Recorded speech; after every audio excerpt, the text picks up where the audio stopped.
કૃષ્ણં વંદે જગદ્ગુરુમ। ભગવદ્ ગીતા અનુવાદ સંત રાધેશ્યામજી કૃત। અધ્યાય 6 શ્લોક 1। શ્રી ભગવાન બોલ્યા, કર્મના ફળની આશા કે સંકલ્પ રાખ્યા વગર વિધિ પ્રમાણે કરવા યોગ્ય કર્મો એટલે નિયત નિત્યના કર્મો જે કર્યા કરે છે તે યોગી પુરુષ જ ખરો સંન્યાસી છે। પણ માત્ર અગ્નિક્રિયા કે કર્મો તજી દેવાથી જ કોઈ સંન્યાસી થઈ જતો નથી। શ્લોક 2। હે પાંડવ, જેને સંન્યાસ કહેવામાં આવે છે તે આ કર્મયોગ જ છે તેમ તું જાણ। કારણ કે મનના સંકલ્પો નિર્મૂળ ન થાય, ફળેચ્છાના વિચાર પણ સાવ ન જાય ત્યાં સુધી કોઈ પણ જીવ યોગી થઈ શકતો નથી। મતલબ આમ યોગમાં પ્રથમથી જ સંન્યાસનો સમાવેશ થઈ જાય છે। મનનો સંન્યાસ સિદ્ધ થયો હોય તો જ કર્મયોગી બની શકે। શ્લોક 3।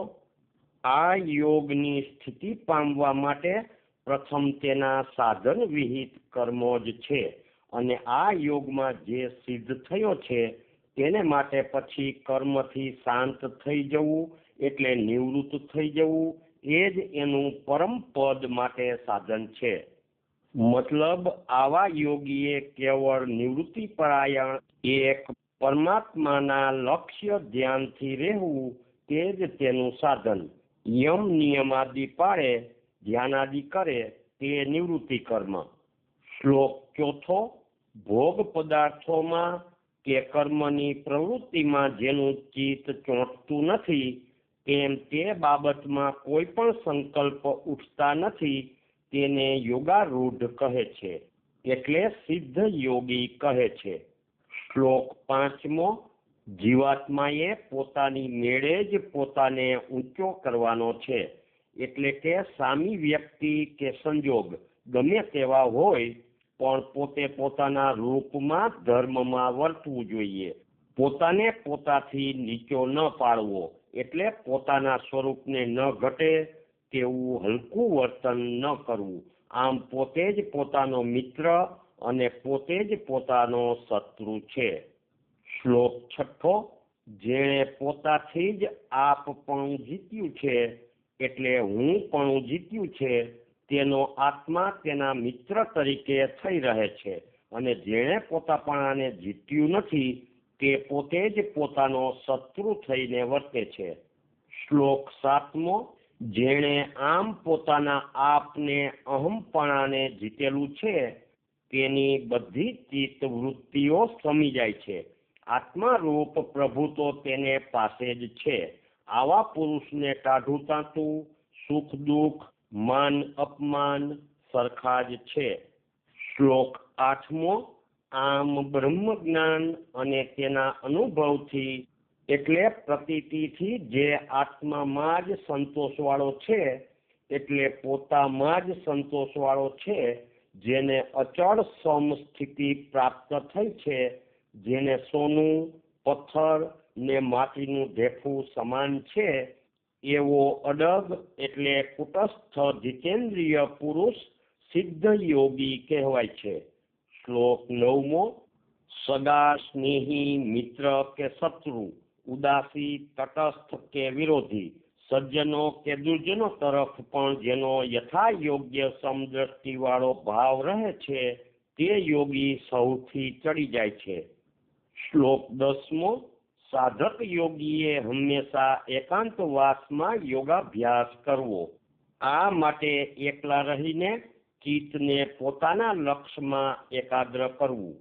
કોઈ પણ જાતની આશા અપેક્ષા ન રાખવી કે અણજોતી વસ્તુનો સંગ્રહ ન કરવો। મતલબ યોગાભ્યાસ એટલે એક લક્ષ્ય પરમાત્માનું ધ્યાન કરવાની ટેવ પાડતા ધ્યાનમગ્ન રહેવું, એટલે પોતાને પરમાત્મામાં જોડતા રહેવું। જો પરબારું ધ્યાન ન થઈ શકે તો સંધ્યા, સેવા, પૂજા, પાઠ, કીર્તન કથા, જપ વગેરે દ્વારા ટેવ પાડવી। તે માટે સત્સંગ, મિતાહાર વગેરે જરૂરના. આ પ્રમાણે ચિત્ત ને પ્રાણ પ્રભુમાં જોડાઈ રહે તે યોગાભ્યાસ. તેનું નામ જ પ્રભુ ભજન. ભજનનો અર્થ કેવળ ગાનતા નહીં, તે ખાસ ધ્યાનમાં રાખવું. શ્લોક 11મો. પવિત્ર નિર્ભય સ્થાનમાં જે બહુ ઊંચું કે બહુ નીચું ન હોય એવું, તળે સૌથી નીચે દર્ભનું, ઉપર મૃગચર્મ અને તેની ઉપર સૂતરનું એવું પોતાનું સ્થિર આસન યોગ સાધનારે રાખવું. મતલબ મૃગચર્મને બદલે કંતાન ગુણિયાનું આસન આજના કાળમાં ચાલે. શ્લોક 12મો. મન ઇન્દ્રિયોની સર્વ ક્રિયા રોકી એક ચિત્ત થઈ પોતે ચિત્ત ચોખ્ખું થવા માટે સ્થિર આસને બેસી યોગ સાધવો, એટલે ચિત્ત ચોડી પ્રભુનું ધ્યાન કરવું. મતલબ એક ચિત્ત એમને એમ ન થવાય તો એક લક્ષ્ય નક્કી કરી તેમાં ચિત્ત ચોડવું. શ્લોક 13મો. ધડ, ડોક અને માથું સરખા સીધા સ્થિર રાખી, એટલે વાંસાનો મેરુદંડ સીધો રાખી, દ્રષ્ટિને નાકને ટેરવે ચોટાડી રાખી, ક્યાંય પણ આસપાસ આડું અવળું જોવું નહીં. શ્લોક 14મો. શાંત નિર્ભય ચિત્તથી અખંડ બ્રહ્મચર્ય પાડીને મન કબજે કરી એક મારામાં જ ચિત્ત પરોવી, મારે આશરે મારા પરાયણ રહી, એટલે મારા ધર્મોને અનુસરી એક લક્ષ્યથી મારું ધ્યાન કરતા રહેવું. શ્લોક 15મો. આમ જે સાધક રોજ એકાંતવાસમાં મન કબજે કરી આ યોગ સેવે છે, એટલે મારામાં એકાગ્રતા કેળવે છે, તે મારામાં રહેલી અખંડ મોક્ષ રૂપ પરા શાંતિને પામે છે. શ્લોક 16મો. બહુ ખાય તેનાથી યોગ સધાતો નથી, તેમ સાવ ન ખાય તેનાથી પણ નહીં, તેમ ઘણું જાગે કે ઘણું સૂવે એમ સહજ ધોરણ વગર રહેનાર હે અર્જુન યોગ સાધી શકતો નથી. મતલબ ધોરણ વગર જીવ પ્રમાદી ને સ્વચ્છંદી થઈ જાય છે, કાંઈ સાધી શકતો નથી. તેટલા માટે જ પ્રથમ નિયમ ધર્મનું ધોરણ રાખેલ છે. શ્લોક 17મો. ખાનપાનમાં તેમ વર્તન વ્યવહારમાં મર્યાદા પાડી નિયમિત રહે, તેમ સૂવે કે જાગે બધું નિયમમાં કરે, તેને સર્વે દુઃખનો ટાળનારો આ યોગ સિદ્ધ થાય છે. શ્લોક 18મો. આમ સાધનાથી જેણે પોતાના ચિત્તને કેળવેલ છે, તે જ્યારે આત્મામાં સ્થિર થઈ ઠરે, અર્થાત મન શાંત થઈ પોતાને વશ રહે ને કામના માત્રથી નિસ્પૃહ થઈ જાય, એટલે કોઈ કામના રહે જ નહીં, ત્યારે આવો પુરુષ સિદ્ધ યોગી કહેવાય. શ્લોક 19મો. વા વગરના સ્થાનમાં જેમ દીવો સ્થિર ને સીધો બળે છે, તેવી રીતે વિષયરૂપી વાયુ જેના ચિત્તમાં વાતો નથી, તેવા સંયમી યોગીનું ધ્યાન પરમાત્મામાં એક ધારું સ્થિર રહ્યા કરે છે. મતલબ ડગતું નથી, એટલે કે જગતની લોકવાતો કે વિષયોમાં જતું નથી. શ્લોક 20મો. ઉપર કહ્યા પ્રમાણે યોગની સાધનાથી જેનું ચિત્ત વિષયોથી રોકાઈ એકાગ્ર થઈ જે સ્થિતિમાં ઠરી આનંદ પામીને રહે છે, તે સ્થિતિમાં જ પોતાના ખરા સ્વરૂપને પામીને પોતાના આત્મ સ્વરૂપમાં જ સંતોષ શાંતિ પામી રહે છે. શ્લોક 21. જ્યાં મન ઇન્દ્રિયની પહોંચ નથી અને જે માત્ર વિશુદ્ધ બુદ્ધિથી જ અનુભવી શકાય છે, તેવા પરમ સુખમાં જેનું ચિત્ત સ્થિર થયું છે, તેવો યોગી પછી તે સ્થિતિમાંથી જરા પણ ડગતો નથી, અર્થાત પરમ સુખમાં સ્થિતિ પામી તેમાં અચળ સ્થિર રહે છે. મતલબ તે સુખના આનંદમાં જ નિમગ્ન રહે છે. આમ યોગ માર્ગે જે સાધક સાધના કરતા હોય તેનું ચિત્ત જ્યારે વિષયોથી વળી પોતાના ઈષ્ટ સ્વરૂપ ધ્યાનમાં નિમગ્ન રહ્યા કરતા પોતાના ઈષ્ટ સ્વરૂપના ભાસ દર્શન થાય ને તેમાં તેને સદાનો આનંદ, સુખ ને શાંતિ પ્રવર્તી રહે. પછી ત્યાંથી તેનું ચિત્ત જરા પણ ચડીને બીજે ન જ જાય. ધ્યાન ધર નેત્રમાં નાથ છે, અંતર ભાળની એક સુરતી, દેહીમાં દરસશે પ્રેમથી પરસશે. અજબ અનુપમ મધુર મૂર્તિ. નરસિંહ મહેતાજી. શ્લોક 22મો. આમ પરમ સુખનું ભાન પામી તે પરાયણ થતા તેનાથી કોઈ બીજો મોટો લાભ નથી એમ ચોક્કસ માની લે છે. આમ આત્મ સુખમાં સ્થિર થયા પછી તેવો પુરુષ ગમે તેવું ઘોર સંકટ આવી પડે તો પણ પોતાની સ્થિતિથી ડગતો નથી, એટલે પોતાના સ્વરૂપમાં સ્થિર રહે છે. શ્લોક 23મો. દુઃખદાયી સર્વ વાતને ટાળનારો આ યોગ છે એમ જાણ. માટે દ્રઢ નિશ્ચયથી ખૂબ ઉત્સાહ ને ખંતરાથી આ પ્રભુ પ્રાપ્તિનો એટલે પ્રભુ સ્વરૂપનો યોગ સાધવો જ જોઈએ. એટલે આ યોગને ભક્તિ જ કહેવાય. શ્લોક 24 અને 25. વિચાર વાયુથી ઉત્પન્ન થતી ભોગ વિષયની તેમ બીજી લૌકિક કલ્પનાઓ વાતો સાવ તજીને મનથી ઇન્દ્રિયોને સર્વ પદાર્થોમાંથી બધી રીતે વાળી લઈ પછી ધારણા બુદ્ધિથી ધીરે ધીરે મનને વાળવું ને આત્મા તરફ લઈ જવું. આમ આત્મામાં સમાવી એટલે પોતામાં સમાવી કાંઈ બીજું વિચારવું નહીં ને કોઈ સંકલ્પ વિકલ્પ ઉઠવા ન દેવા. શ્લોક 26મો. સ્વભાવે જ ચંચળ તેવું અસ્થિર મન જેમ જેમ બહારના પદાર્થો તરફ ધસે તેમ તેમ તેમાંથી વાળી પોતાના કબજામાં લાવવું, એટલે કે પોતાના નિજ સ્વરૂપમાં સ્થિર સ્થાપવું. મતલબ મન આદિની ચંચળતાને ધર્મ બુદ્ધિથી કબજામાં રાખી શકાય છે. ખરે તો પોતાના ધર્મનું સેવન જ પરિણામે આપોઆપ આ યોગ સિદ્ધિ કરાવે છે. શ્લોક 27મો. જેનું મન આવી રીતે ઠરીને શાંત થયું છે અને જેનો રજોગુણ માત્ર સમતા તે બ્રહ્મરૂપ થયા છે એવા નિષ્પાપ યોગીને ઉત્તમ પ્રકારનું સુખ સહેજે આપોઆપ સાંપડતું જ રહે છે. શ્લોક 28મો. આવી રીતે શુદ્ધ થયેલા નિષ્પાપ યોગી સાધક પ્રભુને અખંડ ઉપાસતા રહે છે, એટલે ભક્તિ કરતા રહે છે. તેથી તેને સર્વથી શ્રેષ્ઠ તેવા અક્ષય બ્રહ્મ સુખનો અનુભવ રહ્યા જ કરે છે. આગળ છે ભગવદીયપણા કે પરા વાસુદેવ ભક્તિની દશા. શ્લોક 29 થી 32. તો શ્લોક 29મો.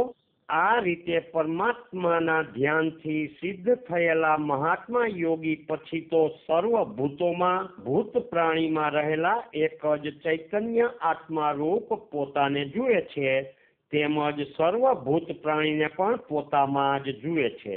આમ સર્વત્ર સમ બુદ્ધિ ધરી રહે છે.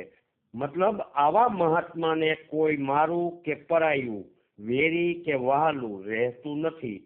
હું અને તું પણ તજી નરસિંહ તો ગુરુ તને હર્ષથી પાર કરશે અને અખિલ બ્રહ્માંડમાં એક તું શ્રી હરિ જુજવે રૂપે અનંત ભાષે વળી ઘાટ ઘડિયા પછી નામ રૂપ જુજવા અંતે તો હેમનું હેમ હોયે. મહેતા નરસિંહ. શ્લોક 30મો. સર્વ વસ્તુ પદાર્થ પ્રાણીમાં જે મને જ જુએ છે અને સર્વ વસ્તુ પદાર્થ પ્રાણીને મારામાં જ રહેલ જુએ છે એવું બ્રહ્મ દર્શન પામેલા પુરુષો મારા કદી મટતા નથી અને તેવાનો હું પણ મટતો નથી. અર્થાત તે મારાથી અળગા નથી ને હું તેનાથી અળગો નથી. તેને આત્મા રૂપ પ્રભુ સિવાય બીજું સાચું લાગતું નથી. શ્લોક 31મો. સર્વભૂત પ્રાણીને વિશે એક આત્મા રૂપે રહેલા મારાથી આમ એકતા ધરી જે મને ભજી રહે છે એવા યોગી પુરુષો બધા વ્યવહાર કરતા હોય તો પણ મારામાં જ વર્તી રહેલ છે. એટલે ભક્તિ માર્ગનો બધો વ્યવહાર એવો જ હોય છે. દેખાવમાં દુનિયાદારીના સંસારી જેવા પ્રવૃત્તિ કાર્યો કરતા લાગે પણ ખરેખર તો તેવા પુરુષ મારા ભાવમાં જ વર્તી રહેલ હોય છે. એટલે ભગવદ ભાવથી વર્તે છે. આવા પુરુષ ભગવદીય કહેવાય. તેનો ભાવ મારા તારાની ભાવનાવાળા અજ્ઞાની જીવોની પેઠે લોભ, સ્વાર્થ, કૂળ, કપટ, પ્રપંચ વાળો હોતો નથી પણ સીધો સરળ વ્યવહાર હોય છે. છતાં અજ્ઞાની જીવો પોતાના વિકારોનો આરોપ આવા શુદ્ધ આત્મા પર કરે છે. આ લોક સમજ સુધારવા જેવી છે. જેહનું જો નિરાકારમાં મન ગળે ભિન્ન સંસારની ભ્રાંતિ ભાંગે. નરસિંહ મહેતાજી. તેનો વિશેષ ખુલાસો નીચેના શ્લોકમાં. શ્લોક 32મો. હે અર્જુન, સુખ કે દુઃખમાં જે સર્વ પ્રાણી પ્રતિ પોતાના પંડ જેવો જ ભાવ રાખે છે એટલે બીજાને પોતા સમાન જુએ છે. જેમ પોતાના તેમ બીજાના સુખ દુઃખ પણ પોતાને થતા લાગે તે યોગી ઉત્તમ છે. મતલબ તે બ્રહ્મ ભાવમાં રૂઢ કહેવાય. વૈષ્ણવજન તો તેને રે કહીએ જે પીડ પરાઈ જાણે રે. નરસિંહ મહેતાજી. શ્લોક 33મો. અર્જુનજી બોલ્યા, હે મધુસૂદન, આ જે તમે સમદર્શન રૂપ યોગ કહી સંભળાવ્યો તેમાં મનની ચંચળતાને લીધે સ્થિર સ્થિતિ થવી ઘણી કઠણ વાત છે. આ યોગ પાડી બતાવવો બહુ અઘરો છે. શ્લોક 34મો. હે કૃષ્ણ, આ મન એટલું બધું ચંચળ ને જોરાળું છે કે તે કોઈ રીતે કાબુમાં આવી શકતું નથી. વાયુ પકડવો જેટલો મુશ્કેલ છે તેવું જ આ મનને પકડી વશ કરવું મુશ્કેલ છે. શ્લોક 35મો. શ્રી ભગવાન બોલ્યા, હે મહાબાહુ અર્જુન, આ ચંચળ મનને વશ કરવું બહુ કઠણ છે તે ખરું છે. છતાં પણ રોજ સાધન કરી ટેવ પાડવાથી એટલે અભ્યાસ પાડવાથી ને વૈરાગ્ય રાખવાથી એટલે વિષયોમાં દોષ દ્રષ્ટિ રાખવાથી તે રખડું મન કબજામાં આવે છે. મતલબ અભ્યાસ એટલે પર પ્રભુમાં એક લક્ષ્ય ચિત્ત ચોડી સ્થિર થવાની ટેવ પાડવી તે. તે ન બને તો પ્રભુ સેવા, સંધ્યા, જપ, પાઠાદી જે સાધનથી ભગવાનમાં મન પરોવાતું રહે તેવો નિત્યનો અભ્યાસ. શ્લોક 36મો.